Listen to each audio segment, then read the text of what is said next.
Assalamualaikum warahmatullahi wabarakatuh. Okey, untuk kelas hari ni kita akan sambung dengan bab 2. Okey, bab 1 tu dia memang pendek saja. Okey, jadi kita berakhir dengan latihan maring lah.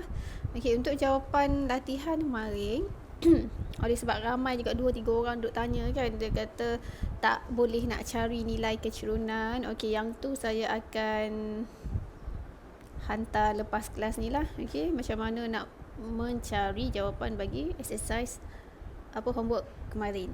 Okey, hari ni kita nak tengok bab 2. Okey, bab 2 tajuk kita adalah bab daya dan gerakan 1. Okey, untuk fizik SPM, daya dan gerakan ni awak akan belajar dalam dua tingkatan. Okey, the first one, daya dan gerakan 1 dalam tingkatan 4. Daya dan gerakan yang kedua kita akan belajar dalam tingkatan 5. Okey, kita tengok subtopik yang pertama. Okey, awak tengok kat situ dia kata 2.1, tajuk dia adalah gerakan linear. Okey, benda yang pertama sekali kita kena tahu kat sini adalah apa maksud gerakan. Semua orang tahu kan apa maksud perkataan linear itu. Okey, gerakan linear bermaksud gerakan dalam garis lurus.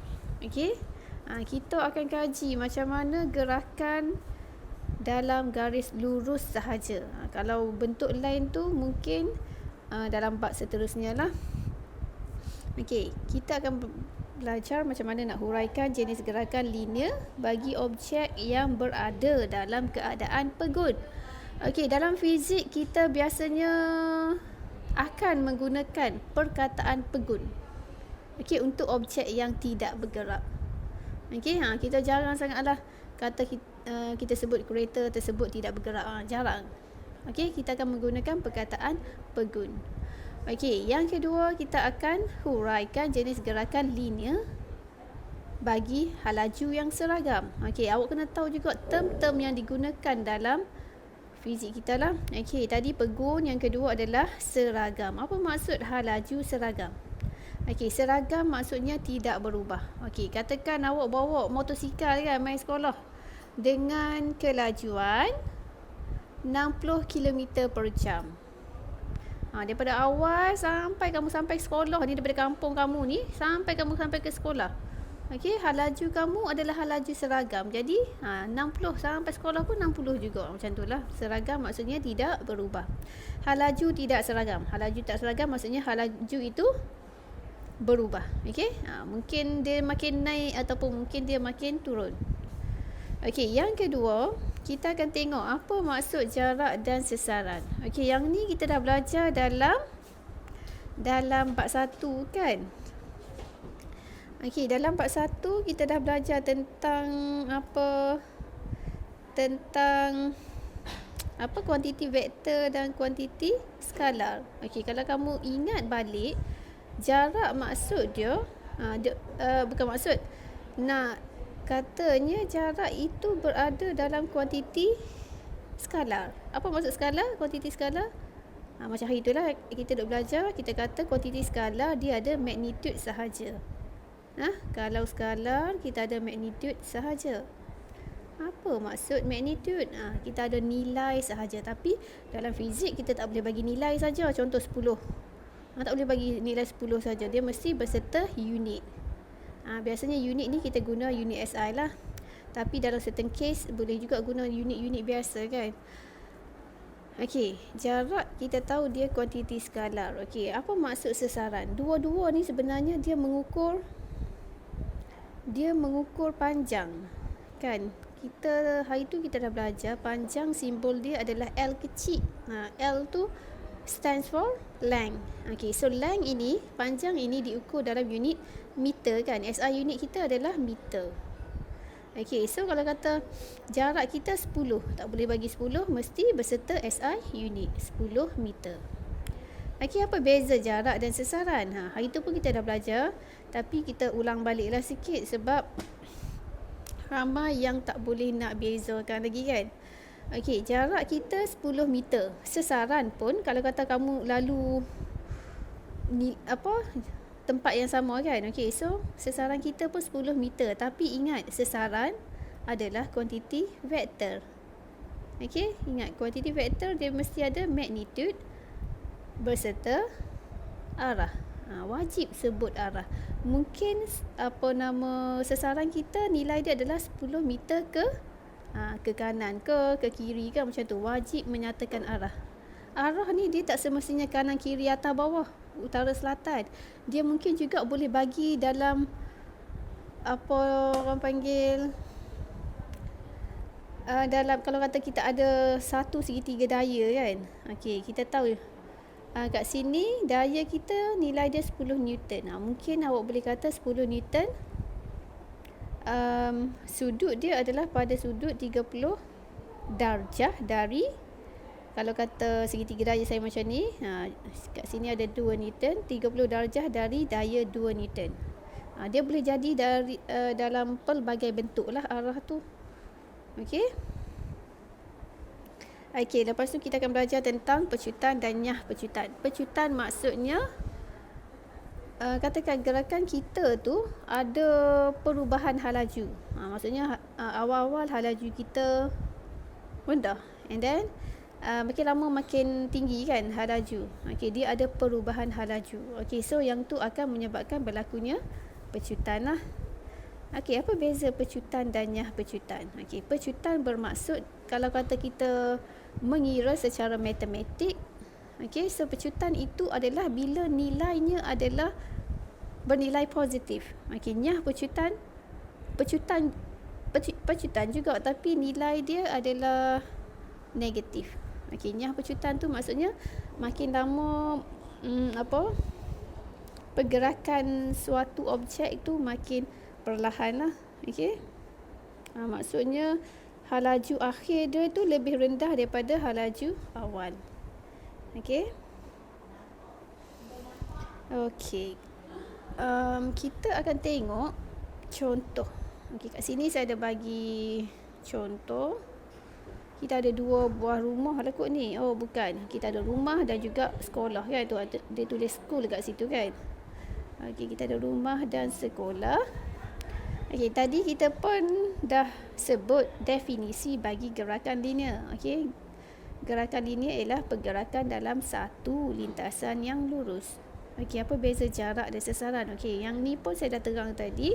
Cuma awak kena bagi mahir lah macam mana nak bezakan jarak dan sesaran. Okey, jarak adalah panjang lintasan yang dilalui oleh pergerakan suatu objek. Panjang lintasan. Tapi sesaran adalah jarak terpendek. Keyword dia di sini adalah jarak terpendek. Okey. Jarak tu panjang lintasan, tak kisahlah kamu lalu macam mana pun. Okey, tapi sesaran adalah jarak terpendek. Okey, kita tengok contoh gambar rajah kita ni kan. Daripada rumah kita ni nak pergi ke sekolah. Okey, katakan awak duduk daripada rumah ni, and then awak pun lalu jalan yang bengkok-bengkok ni. Okey, dan jumlah lintasan yang kamu lalu adalah 10 meter. Okey, jalan yang pertama yang bengkok-bengkok tu. Okey, lepas tu kita ada satu lagi jalan lain. Okey, jalan yang ikut bawah ni. Okey, bila awak daripada rumah ke sekolah, kita lalu sejauh 8 meter. Agak-agak yang mana jarak, yang mana sesaran. Kita pun ingat balik, sesaran keyword dia adalah jarak terpendek. So kita akan pilih lah. Okey, sesaran kita adalah 8 meter. Tadi cikgu kata sesaran wajib ada arah kan. Okey, jadi awak pun sebutlah arah. Kalau kata kamu menghala ke utara, jadi kamu pun sebut. Jawapan akhir kita mesti 8 meter arah ke utara. Tu contoh kan. Macam tu. Kalau jarak tak perlu dah, sebab dia adalah kuantiti skalar. Okey, jarak awak tengok kat situ, dia kata dia bergantung pada laluan yang diambil. Macam tadilah, kalau kata kita lalu ikut jalan bengkok-bengkok tu, so ikut jalan tu lah kan. Tak kisahlah dia jauh ke tak jauh ke, dan dia merupakan kuantiti skalar yang mana tak ada direction tadi. Okey, sesaran nilai dia sama kuantiti vektor sebab ada arah. Okey, tapi benda yang penting juga di sini adalah sebelum ni pun saya dah bagi tahu apa nama, okey, semua nilai mesti berserta SI unit. Okey, so jarak pun kita ukur dalam unit meter, sesaran pun sama dalam unit meter. Okey, meter kita simbolkan sebagai M kecil. Awak jangan tertukar dengan M besar. M besar tu benda lain pula nah. Kita banyak sangat simbol yang kita nak guna. Jadi awal-awal ni pun awak dah kena biasakan untuk simbol lah. Okey, kita nak tengok. Okey, kita nak tengok contoh yang kedua. Okey, kita ada 2 orang, Ali dan Abu. Okey, sedang menunggang basikal. Kita kata Ali dan Abu bermula dari tempat yang sama. Okey, arah di bawah menunjukkan kedudukan mereka selepas 60 saat. Okey, untuk apa-apa soalan pun, okey, benda yang pertama kita kena buat adalah keluarkan semua maklumat yang ada dalam ayat. Bagi satu-satu soalan lah. Okay, so daripada soalan ini kita ada apa, maklumat apa? Kita ada nilai time kan. Okay, T kecil. Awak bila nak keluarkan maklumat, guna simbol baru keluarkan maklumat itu. Okay, so masa kita simbolkan sebagai T kecil. Sebab apa saya suruh guna simbol ni? Biasakan dengan simbol, sebab simbol ini kita akan guna, kita akan tahu nak pilih rumus mana untuk kita masuk kan. Jadi kena biasakan dengan simbol yang betul lah. Okay, jadi dalam soalan ni kita boleh keluarkan apa? Boleh keluarkan T. T sama dengan 60 saat. Dia kata siapa yang mengayuh basikal dengan halaju yang lebih tinggi? Okey, soalan dia di sini adalah siapa yang mengayuh basikal dengan halaju yang lebih tinggi? Okey. Dia tanya pasal halaju. Okey, kita pun tengok. Kita ada kat sini laju dan halaju. Laju dia kata, laju adalah kadar perubahan jarak. Okey, apa maksud kadar perubahan jarak? Okey, satu lagi benda yang selalu awak akan jumpa dalam fizik adalah perkataan kadar. Okey.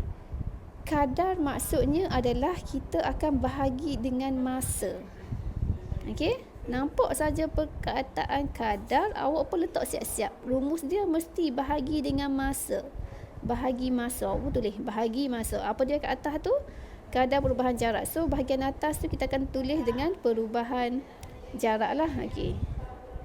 Perubahan jarak duduk kat atas, ataupun nak senang kita tulis jarak saja kan. Okay, so laju kat sini kita boleh kata sama dengan jarak bahagi dengan masa. Sebab apa bahagi dengan masa? Sebab perkataan kadar tadi. Boleh? Okey, kalau kata kita nak guna simbol, kita pun bolehlah tulis V. Laju simbol dia V kecil. Okey, V sama dengan D divide by time. Okey, D adalah distance. Distance adalah jarak kan. Biasanya kan, kalau dalam fizik saya suka menggunakan term-term dalam bahasa Inggeris. Sebab apa? Sebab simbol kita pun memang semua kita guna dalam bahasa Inggeris. Bila awak dah biasa, senanglah kita nak pilih rumus mana yang kita nak guna kan.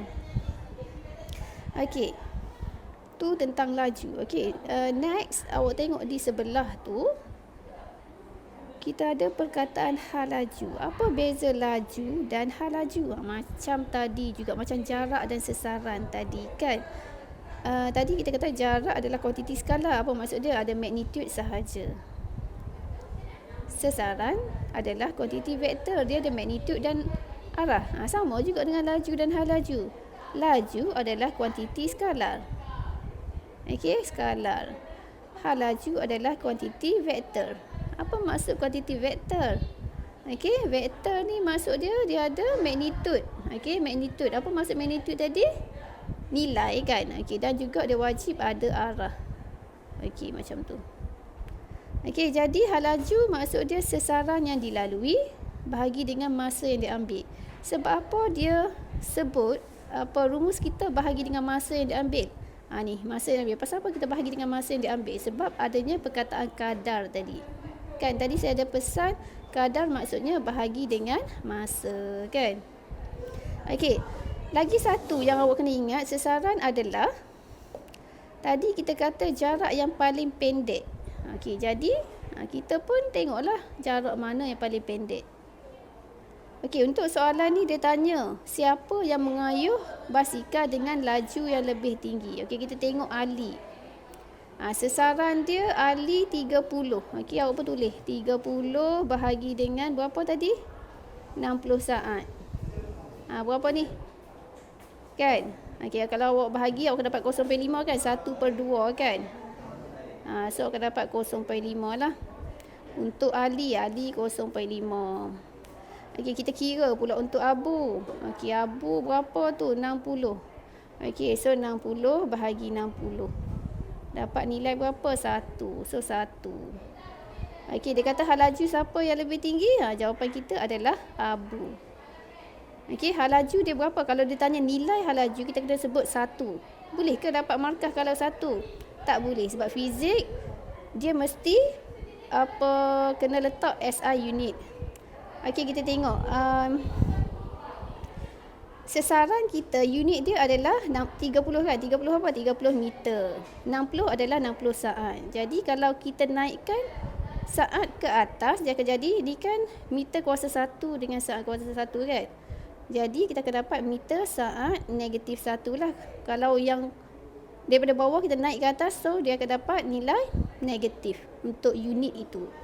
Okey, so yang ni pun sama, meter bahagi dengan saat. Jawapan akhir kita akan dapat meter saat negatif 1. Okey, kalau dia tanya berapa hal laju Abu, kena sebut 1 meter saat negatif 1 arah ke kanan. Sebab apa ke kanan? Sebab dia kuantiti vektor. Boleh? Macam tu. Mesti bagi magnitude beserta unit dan juga arah lah, sebab yang ditanya pada soalan ini adalah hal laju. Boleh? Macam tu. Okey, selesai untuk soalan 1. Okey, yang kedua kita tengok. Kan, kita tengok apa maksud pecutan. Okey, berdasarkan rajah dia kata siapa yang bergerak dengan hal laju seragam. Okay. Siapa yang bergerak dengan hal laju seragam. Okey, kita ada 2 pilihan jawapan di sini. Okey, pilihan jawapan kita adalah Ali ataupun Abu. Okey, kita pun tengok daripada 0 saat ke 10 saat, jarak dia adalah 10. Daripada 10 ke 20 saat, jarak dia adalah 10 meter juga. Daripada 20 saat ke 30 saat, jarak dia adalah 10 meter. So, agak-agak kan? Nampak dalam masa sini kan? Tak nak. Sini masa yang diambil adalah 10 saat. Sini pun 10 saat, sini pun 10 saat. Maksudnya dalam masa 10 saat, jarak yang diambil tu adalah tetap, iaitu 10 meter. Okey? Maksudnya kelas, Ali dia bergerak dengan hal laju seragam. Sebab apa laju seragam? Sebab kan hal laju maksudnya sesaran bahagi masa kan? Okey, hal laju seragam. Hal laju tu maksudnya sesaran bahagi dengan masa. Jadi apa? Jadinya maksudnya bila kita ambil sesaran dia 10 meter bahagi dengan 10 saat. Okey, awak pun dapat berapa nilai? 10 bagi 10. So, hal laju di sini adalah 10 bagi 10, hal laju kat sini saya tulis terus 1. 1 meter saat negatif 1. Okey, kita kira pula sini ke sini. Daripada sini ke sini. Berapa? 10 bagi 10 juga? 1 juga. Sini pun sama. Daripada sini ke sini. 10 bagi 10 kan? 1 juga. 1 apa? 1 meter saat negatif 1 lah hal laju dia. Maksudnya, hal laju dia sama daripada awal, tengah, akhir. Sama. Maksudnya kat sini kita boleh kata Ali bergerak dengan halaju seragam. Halaju seragam tu bukan suka-suka kita boleh letak jawapan lah. Kita kena kira dulu. Betul ke halaju kita tu nilai dia sentiasa sama? Kalau sama, maksud dia adalah seragam lah. Macam mana nak kira halaju? Okay, so based on this equation. Okay, V equals to sasaran bahagi dengan masa tadi. Okay, macam tu. Sasaran dalam bahasa Inggeris kita panggil displacement. Tadi kita tengok rumus dia, V equals to D divide by T kan. D adalah displacement, T adalah time. Okey, jadi selesai bahagian Ali. Kita tahu dia bergerak dengan halaju seragam. Okey, jadi kita tengok pula abu. Apa jadi dengan abu ni? Okey, daripada 0 saat ke 10 saat. T dia berapa kat sini? T dia adalah 10 saat. Saya conteng sini nah. Daripada sini ke sini, masa yang diambil adalah 10 saat. Okey, daripada sini ke sini adalah 10 meter. So, V tadi, V adalah sasaran per masa. Kan? Okey, sasaran dia nilai dia 10 meter. Masanya adalah 10 saat. Okey, jawapan berapa? 1 meter saat negatif 1. Pandai dah kan? Kira. Okey, jadi kita tulis kat sini ke sini nilai dia adalah 1 meter saat negatif 1. Okey, selesai. Yang kedua, okey, daripada sini ke sini berapa saat yang diambil? 10 saat. Okey, kita tulis 10 saat. Daripada sini ke sini berapa jarak yang diambil? 20 meter. Okey ni 20 meter nah. Okey, jadi guna balik rumus yang sama. Okey, isi masuklah sasaran kita nilai dia berapa? Nak guna color apa pula ni? Okey. Sasaran dia 20 meter bahagi dengan 10 saat. Okey, meter saat. Kalau kamu nak senang kan kita tak berapa nak besar lagi dengan SI unit kan. Setiap kali kamu buat pengiraan, contoh sasaran kat sini dia tulis meter. Kita pun lepas kita tulis magnitude tu, kita tulis nilai 20 tu, letak siap-siap unit supaya senanglah jawapan akhir kita tahu unit apa kita nak guna kan. Okey, masa unit apa? Unit saat kat sini kan. Okey, jadi saya tulis 20 meter per dengan 10 saat. Jadi bila kita kira kita akan dapat jawapan 2. 2 apa? 2 tak dapat markah nah, mesti berserta SI unit. 2 meter saat negatif 1. Okey. Okey, jadi di sini kita nampak pada 10 saat yang pertama nilai halaju adalah 1 meter saat negatif 1. Pada 10 saat yang kedua halaju kita adalah 2 meter saat negatif 1. Okey. So kita nampak dah dia makin bertambah. Jadi kita tak boleh nak kata dia adalah halaju yang seragam. Okey, jadi kita akan nak kata apa? Kalau kata halaju kita makin bertambah, jadi kita akan kata abu bergerak dengan pecutan. Sebab apa? Sebab halaju akhir dia lebih tinggi daripada halaju awal. Okey, sebabnya pecutan kita, kalau kamu dah tulis kan, hari tu saya dah bagi homework yang jadual-jadual tu pecutan. Okey, pecutan simbol dia adalah A. Stands for acceleration. Acceleration adalah pecutan. Okay, so V tolak U divide by time. V adalah halaju akhir. Tolong catat nah. V adalah halaju akhir, U adalah halaju awal. So halaju akhir kita 2. 2 tolak 1 bahagi dengan masa lah. Jadi kita akan dapat satu nilai yang positif. Tadi saya kata kalau A kita positif, maksudnya dia mengalami pecutan. Kalau A kita bernilai negatif, maksudnya dia mengalami nyah pecutan. Perkataan nyah pecutan tu awak kena tahu. Bukan halaju. Pecutan. Pecutan kita bernilai negatif. Okay, so soalan ditanya siapa yang bergerak dengan pecutan? Jawapan kita adalah abu. Abu bergerak dengan suatu pecutan. Okey? Okey. Okey, kat sini Dalam buku nota kita tolong salin rumus. Tadi kita dah ada rumus apa? Kita ada rumus laju, hal laju. Lepas tu kita ada apa lagi? Jarak, sesaran, dan last kali ni kita ada rumus pecutan. Okey, saya rasa sampai situ dulu kot.